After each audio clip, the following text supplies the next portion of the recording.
Hello, good morning. Memamu nyinaa akye. We're Nastech Power Solutions and anɔpa yi so.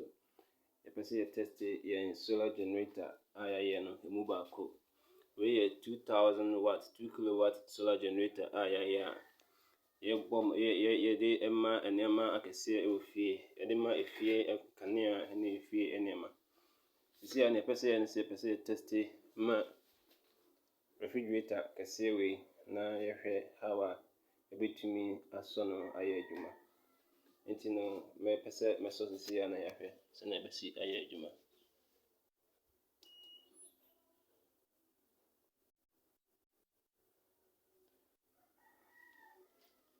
Nti masɔ sisi a ama sisi a refrigerator no ɛyɛ adwuma. Asɔ bi refrigerator no a bɛhu sɛ esi so a ɛyɛ adwuma kama. Nti refrigerator no si so a ɛyɛ adwuma a hu sɛ emu nkanea nyinaa asosɔ. N'ahoma no nso ba ha a wohu sɛ refrigerator n'ahoma na esi so a ɛyɛ adwuma kamakama sɛnea esi so yi.